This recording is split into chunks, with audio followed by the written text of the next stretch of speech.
Assalamu alaikum, Bok Thiès. Assalamu alaikum, chers patriotes. Je me présente, je m'appelle Mamoudou Diène, responsable PASTEF, cellule Aiglon.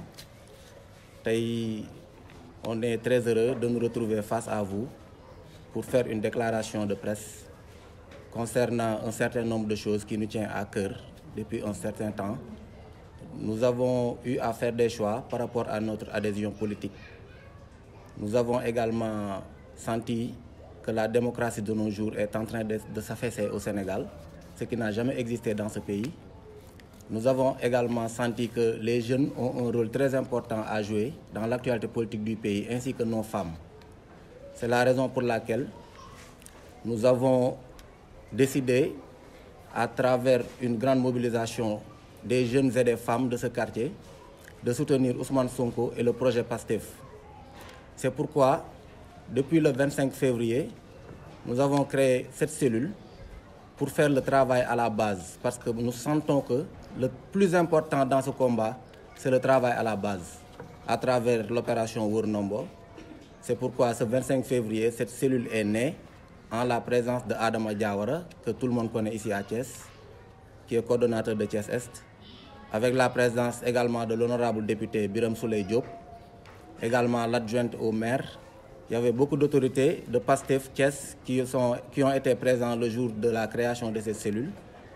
Et nous en avons profité pour décliner nos objectifs, ce que nous voulons pour la ville de Thiès ainsi que pour le quartier Aiglon. Parce que ce n'est pas pour la première fois que nous vivons des moments politiques dans ce quartier, puisque c'est un quartier mythique sur le plan politique et dans l'histoire politique à Thiès.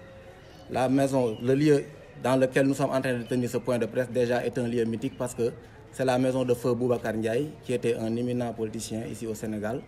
Également, Moustapha Ndiaye, son fils, avait été maire de Thiès. Donc, ce n'est pas du hasard. Nous sommes nés devant la politique, nous avons vécu des moments politiques et nous avons grandi avec des ambitions également. Ces ambitions tournent autour de défendre toujours l'intérêt général. Voilà un peu ce qui explique la création de cette cellule. Maintenant, pourquoi épouser le projet de PASTEF? Ça également, je pense que ce ne serait pas difficile de le dire, parce que nous avons senti depuis un certain temps comment PASTEF, avec son projet, est en train de grandir. PASTEF a un leader qui n'est pas difficile à défendre.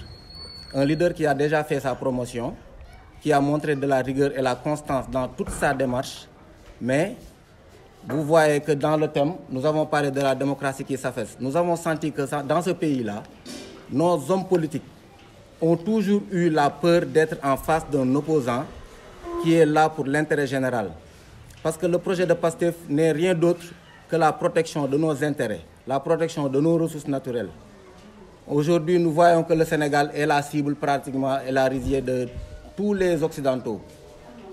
L'Afrique, nous avons dit que c'est le futur. Mais le Sénégal aujourd'hui peut jouer un rôle considérable dans ça. Parce que nous avons connu des découvertes récemment. Et c'est dans ces genres de découvertes-là que PASTEF s'est investi à défendre ses causes, défendre les intérêts des Africains ainsi que des Sénégalais à travers son plan panafricaniste, d'où le sigle PASTEF. Parce qu'il y a beaucoup de gens qui ne comprennent pas pourquoi PASTEF. Un jour, un ami m'a dit, je pense même que Chérif était présent, pourquoi Parti africain des Sénégalais? C'est parce qu'on est panafricain. On est des panafricanistes. Au départ, PASTEF s'appelait Parti patriote du Sénégal pour le travail, l'éthique et la fraternité. Mais quand on l'a rebaptisé, c'était pour entrer maintenant dans le cadre purement panafricaniste, pour dire Parti des Africains du Sénégal pour le travail, l'éthique et la fraternité. C'est pour que dans le futur, qu'on puisse parler de Parti patriote africain du Mali, qu'on puisse parler de patriote africain de la Côte d'Ivoire. Parce que nous sommes tous des frères africains et je pense que main dans la main, nous pourrons sonner ensemble l'envol de l'Afrique. Les Européens nous ont trop pillés, mais je n'aimerais pas entrer dans ce cadre technique. Maintenant, aujourd'hui, ce qui nous motive à défendre Ousmane Sonko et son projet, c'est que nous sommes dans un pays où nous assistons à un certain nombre de choses à déplorer. Et je pense que tout jeune de nos jours doit prendre sa responsabilité à deux mains, mobiliser les jeunes de son quartier et faire le travail à la base. C'est la meilleure façon de combattre ce régime de honte, ce régime de dictature qui est en train de s'installer au Sénégal. Nous sommes conscients qu'ils sont à la fin de leur mandat. Mais il y a des choses qui sont en train de se passer en coulisses qui demandent une lutte acharnée des jeunes, surtout des jeunes et des femmes. C'est la seule motivation que nous avons. On a tant de fois décliné PASTEF, mais ça ne va pas passer. Ça ne peut plus passer parce que nous en avons vu des exemples qui illustrent bel et bien que tout ce qu'on colle comme étiquette négative au parti PASTEF se trouve du clan de Benno Bokk Yakaar et de l'APR. On se rappelle tous de Souleymane Jules Diop, qui avait été persona non grata, qui vivait au Canada du temps d'Abdoulaye Wade. Li mu doon wax junior bi mu nekkee Canada man sama yar mayuma ma si jaaraat. On a vu que bi Macky Sall ñëwee il a été promu et travaille à la présidence comme conseiller. Donc s'il y a des gens qui insultent nos khalifes généraux et qui sont contre les tariqa, je pense que bien qu'ils sont du côté de l'APR. On a vu également la promotion de bon nombre de responsables. On a vu l'ascension de Koura Macky. Lu mu fi waxul Baye Mbaye MC amul te Baye Mbaye MC ñëpp xam nañu surtout Mame Baye Niass la am na loo xamante ne man sama yar mayuma ma ko koy wax mais Koura Macky yàq na ko fi lu ne li mu ko wax ñaaw na ñaaw boo xamante ne sañu maa taxaw fii di ko wax. Elle a été promue pour être députée. Donc aujourd'hui, si on dit que PASTEF, ils font la promotion du dénigrement, ils sont violents, ils sont dans l'appel à l'insurrection, je déclare ouvertement que c'est faux. S'il y a une partie qui prône pour la violence ou qui fait appel à l'insurrection, c'est bien les gens de Benno Bokk Yakaar et de l'APR notamment. Notre actuel ministre de la Jeunesse, Pape Malick Ndour, il a fait une déclaration à ciel ouvert. Nekk ci mbedd mi ñi wër ko mu ne il a 1 millier de jeunes qui sont prêts à aller cueillir Ousmane Sonko chez lui si toutefois il refusait de déférer à une quelconque convocation de la justice. Est-ce que c'est à lui que cela revient? Dans une république, dans un État où on se respecte, je pense bien que chacun doit jouer son rôle. Si on était dans une république sérieuse, il ne devait pas occuper ce poste jusqu'au moment où je vous parle. Ahmed Suzanne Camara qui est un éducateur, man bu doon man day jàngal sama doom damay changer sama doom école wala mu changer classe parce qu'on a entendu de sa bouche mu ne il faut aller trouver Ousmane Sonko chez lui, incendier sa maison bu ñu ko fa fekkee ñu taal ko. Il n'y a pas un discours plus violent que celui-là. Et pourtant, il ne lui est rien arrivé.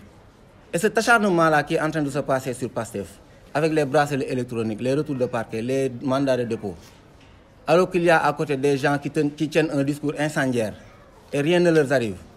C'est pourquoi nous avons senti qu'avec Macky Sall, la démocratie du Sénégal est en train de s'affaisser. Et si on ne lutte pas contre ça, ku yaakaar ni épargné wu nga si wala rëcc nga si bis buy dal sa kaw si nga xam ne Macky Sall li muy def nii si réew bi dañ ko war a xeex mu jóge fi. Parce que bis bu dalee sa mbokk wala mu dal sa proche wala sa jabar wala sa doom si nga xam ni Macky Sall est un dictateur. Dictateur weesuwul ñi ma fi jot a lim ñii yëpp. On peut en citer à foison mais comme on est dans une déclaration dañoo segg quelques personnes yu ñu mënul citer rek. L'exemple de Souleymane Jules Diop, Ahmed Suzanne Camara, Koura Macky, c'est des exemples patents que tout le monde voit. Parce que de nos jours, avec les réseaux sociaux, avec l'ascension des réseaux sociaux, lépp loo fi wax bu dee saafaan la si dëkk bi balaa ñoo tëdd day siiw lépp loo fi wax bu dee njëriñ la si dëkk bi également balaa ñoo tëdd si lal mu siiw. Dame Mbodj jóge na fi émission à la TFM di ñibbi këram ñu kar ko si VDN bi dàq ji ko dóor ko ay bal. Procureur def une sortie accentué wu juste sur Ousmane Sonko, sur le rapport médical de Ousmane Sonko. Alors que am na ku ñu dàq ji à la veille ak ay balu fetal yoo xam te ne bu ko ci dal mu dee kenn waxu ci. Le jeune qui a été tué à Bignona yéeyu si yàbbiw si après c'est le procureur de Ziguinchor qui est sorti avec un rapport wax si. Mais d'habitude procureur général bu daan génn di wax c'est les choses les plus essentielles yi nga xam te ne moo gën a gangréner aujourd'hui la société si lay wax. su fekkee ni nag les manifestations organisées par Yewwi Askan Wi si la bokk mën nga ci wax mais mënoo wax si loolu te doo tudd ay nit yu ñu rey front ouvert ñu dóor ko bal kenn xamul bal la kenn xamul lacrymogène moo ko dal kenn xamul lan la. Man mii di wax ak yéen taxaw naa Mbacké lors du dernier meeting de Yewwi Askan Wi ñu dóor ma lacrymogène si loxo l'affaire s'est cicatrisée te daw ma jooyi ko fenn parce que damaa xam ni la meilleure façon de combattre ces dérives de Macky Sall c'est d'aller à la base regrouper les jeunes et les femmes les sensibiliser surtout par rapport à l'opération Wër Ndombo s'ils sont de Pastef bien sûr parce que on est pour la démocratie on est pour l'égalité des valeurs on est pour l'égalité également des choix chacun a la liberté de choisir qui il veut ou pour quel parti militer. Concernant Pastef nous avons une opération Wër Ndombo mais même pour ñu bokkul Pastef nañ dem à la base ñu liggéey xeex Parce qu'on se rappelle de 2012, Macky Sall bi muy gagné, il n'a pas gagné au premier tour, il a gagné au deuxième tour. Donc bu fekkee ne opposition bi tey pare nañ pour xeex dëgg dem à la base defaruwaat Macky Sall bu ñëwee nekk candidat tamit dañ koy gagné. Man je m'attarde pas sur la troisième candidature parce que man une question de valeur wala une question de principe damaa jàpp ni képp ku ko jéggi des fois ñu ne gor bi wax na li mu waxoon après wàcc na ko man leen kooku daa musul nekk gor du wax di ko teggi. Macky Sall a mené le combat en 2011 à la place de l'Obélisque yor mer gàddoom ñëpp di ko gis ànd ak Marème Faye Sall ñu sol ay t-shirt APR ñuy xeex troisième candidature de Abdoulaye Wade. Quand le Conseil constitutionnel a validé la candidature de Abdoulaye Wade si la dem campagne ba gagné nekk président de la République c'est cette même légitimité là qui revient à Ousmane Sonko, à tout autre opposant au Sénégal.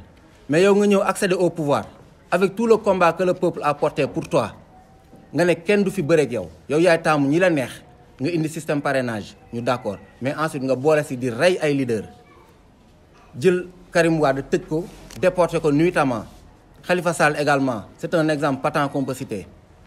Après à côté on nous dit que Ousmane Sonko il fait trop d'appels à la violence, appel à l'insurrection. Ça c'est pas vrai. Ousmane Sonko a connu des exemples qui lui ont servi. Parce que s'il avait emprunté le même rythme que Khalifa Sall ou Karim Wade, il serait déjà emprisonné. C'est pourquoi dans ce combat-là, nous sommes prêts, nous jeunes, femmes, sénégalais, à accompagner le projet, à le protéger et à soutenir notre leader, le protéger jusqu'au bout. Nous resterons debout et toute bataille qu'il faudra mener pour l'éligibilité de notre candidat, qui est le président Ousmane Sonko, nous allons le faire. Parce que nous sommes nés égaux dans ce pays et nous allons mourir un jour ou l'autre.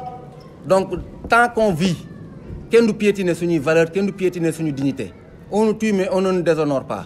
Man, j'ai pas peur qu'on vienne m'emprisonner, qu'on vienne me prendre. Parce que ñi ñu fay tëj kenn gënu leen. Mais xam naa ni aussi du ma wax lu war a tax tey ñu may tëj te kenn si sañ a wax.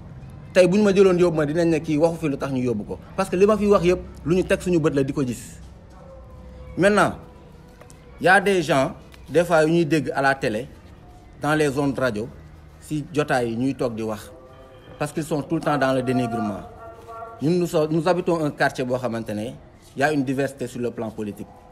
Je ne veux pas citer de nom parce que qui connaît Aiglon xam ni y a l'ex-DG de la Poste qui est là, il y a l'actuel DG de AIBD qui est à côté. Mais cela ne nous a pas empêché de mener ce combat. Parce que si on s'était retrouvé dans le projet de l'APR, dans son Sénégal émergent, on aurait déjà adhéré le parti. Parce qu'on a été sollicité tant de fois. Depuis qu'on a été président de cette ASC-là, on ne reste un seul jour ou bien une seule semaine où l'APR ne nous sollicite pas. Mais ñun dañoo nekk ay nit yoo xamante ne principe si la ñuy dund te si la ñuy dee. Et je donnerai l'exemple de mon grand-père. Ça me gêne de le donner, mais c'est un exemple parce qu'il a été dans l'arène politique également. Moustapha Ndiaye qui a été maire de Thiès. Boobu ñi ngi gënoon nekk boy. Après quelque temps bi ñu ko follee si mairie bi samay copains doon ma tooñ naan man sa maam moo fi nekk maire ba jóge fi te sa yaay amul terrain sa maam amul terrain seen mbokk yi seen nijaay yeeg yow mi kenn amul si terrain. Ma ne ko loolu de je pense que sax la sax si ñun parce que maire yi ñu fi gis après li ñu leen di toppee mooy des délinquants fonciers. Donc boo taxawee tey nga ne da nga may xas parce que sa maam dafa nekkoon maire te aw ma terrain donc je pense que ni xasoo ma da nga maa tagg te Sénégal boobu noonu lañ soxla jamono ji. Y a des gens maintenant qui sont dans les plateaux télé comme je l'ai dit tout à l'heure et dans les zones de radio qui essaient de décourager les militants de Pastef. Mais je vous rappelle, chers patriotes, que vous êtes dans un combat noble et légitime. Ousmane Sonko, qui est le porteur de ce projet-là, également a montré le courage et la constance qui vaut la peine de déployer toute notre énergie et le protéger jusqu'à ce qu'au soir du 25 février, qu'il soit le 5e président du Sénégal pour le bonheur de l'Afrique. Et je pèse bien mes mots, pour le bonheur de l'Afrique, et il l'a tant de fois explicité. On ne va pas trop s'attarder sur ça, puisque c'est le fond également. Pour lire le projet Pastef, Ousmane Sonko, la Afrique.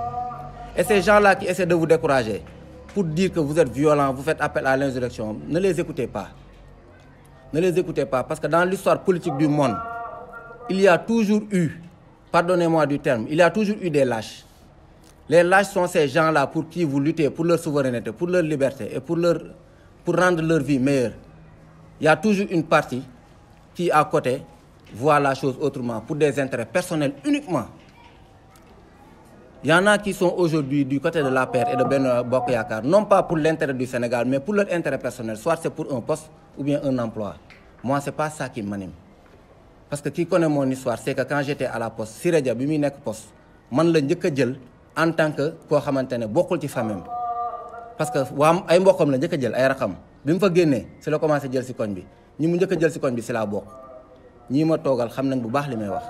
Et j'ai été le premier à combattre sa façon de mener sa politique parce que da daan def ay recrutement bu jëlee 20 personnes ñu ne 2 yi Aiglon lañ dëkk 10 yi Jaxaaw lañ dëkk 4 yi Grand Thiès. Pourquoi? Parce qu'à Jaxaaw y a les comédiens qui font sa propagande dans les théâtres ou bien dans les comédies et les cérémonies. Donc il y était allé pour son intérêt personnel ma ne ko yow Aiglon taxulaa jug parce que bu la Aiglon taxoon jug mënoo jël sa recrutement yëpp nga basé ko dans d'autres quartiers bàyyi sa base.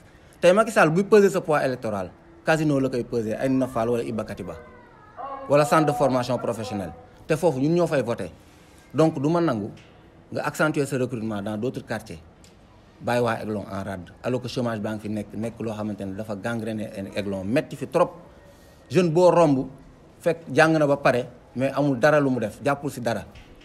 On a combattu cela, c'est ça qui nous a valu notre sortie de la poste looloo tax mu génne ma poste mais ñun ragaluñu loolu parce que li ñu doon xeex c'était au fond de nous quelque chose de très légitime et de très digne.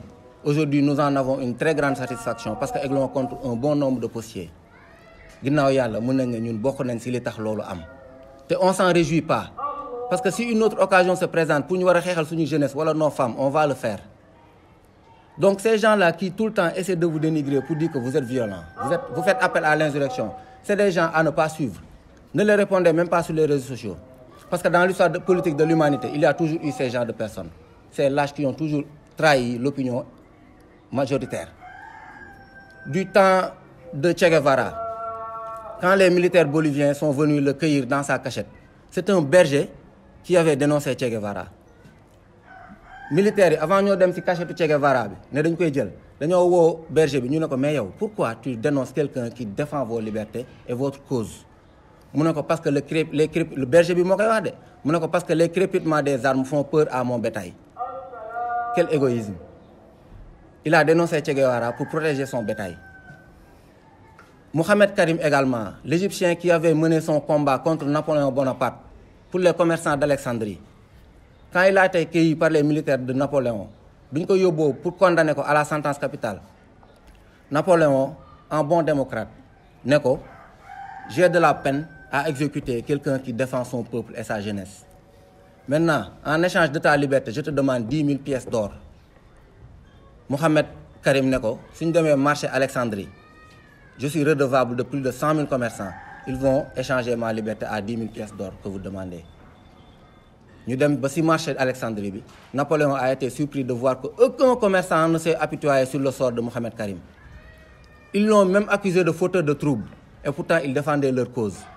Donc si aujourd'hui nous avons la chance de voir Mamadou Dia, après on connaît la malchance de voir que Senghor l'a déporté et l'a emprisonné. Nous avons eu la chance d'avoir Cheikh Anta Diop. Nous avons vu tout ce qui s'est passé avec son histoire.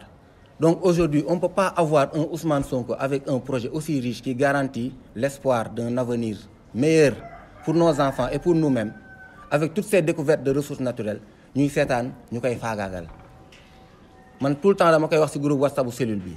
Je vous demande pas de sortir di faire face aux forces de sécurité et de défense di leen sànnante ak ñoom ay xeer parce que xel dafa nanguwul sax ngay sànni nit xeer alors que moom lacrymogène la yor boo ko dóoree xeer plaie béante lay am ñu faj ko mu cicatriser wu.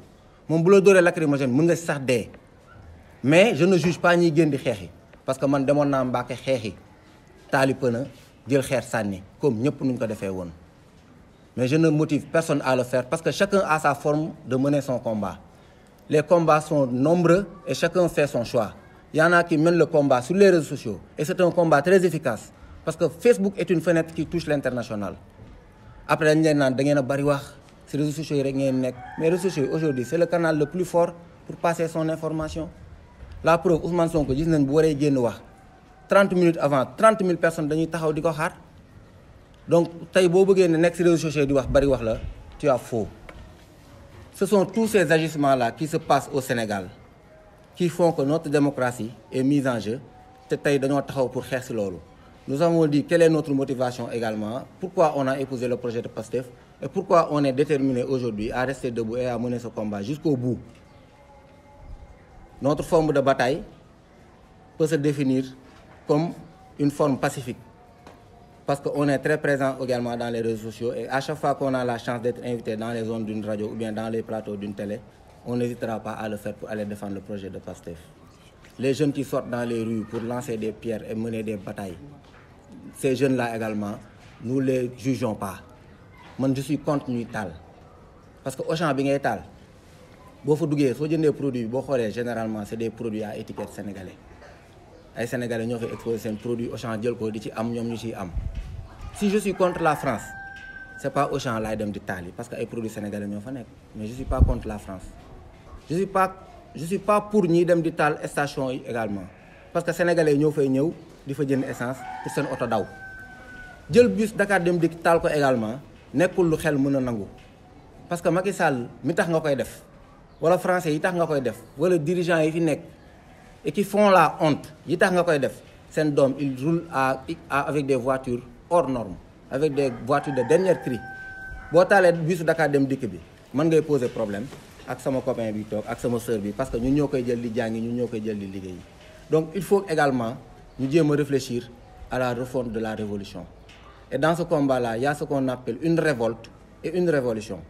La révolte tourne autour de la protection de Ousmane Sonko. Si nous ne nous révoltons pas par rapport à ces agissements de Macky Sall, Ousmane Sonko peut perdre son éligibilité mais moi je n'y pense pas parce que suñ fay yeggoon sax du jur jàmm Sénégal du jur ci réew mi te dañuy artu menacé wuñu parce que nit ñi li mu leen jaral moo tax mënuñu nekk ci dëkk boo xam te ne dañuy continuer di gis un Farba Ngom ñuy sàcc 800 et quelques millions dans sa maison. Comment vous pouvez l'expliquer? Pour quelqu'un boo xamante ne il a été dans l'arène de la lutte di accompagner un lutteur pour tout le respect qu'on doit au lutteur mbër musul denc 800 millions donc accompagnateur mbër un ancien accompagnateur de lutteur comment il peut perdre 800 millions chez lui tout juste parce qu'il est proche de Macky Sall ñu naan c'est le griot du président. Est-ce que c'est dans un pays respectueux on peut se permettre de voir un certain nombre de dérives jeunes yi toog croiser les bras ne duñ ci wax duñ ci xeex combat bi lu mu jar dinañ ko ci def mooy révolte bi ma doon wax léegi. Maintenant la révolution comme je l'ai dit tout à l'heure se passera une fois que Ousmane Sonko aura accédé à la magistrature suprême Inch'Allah et nous appelons tous les jeunes qui n'ont pas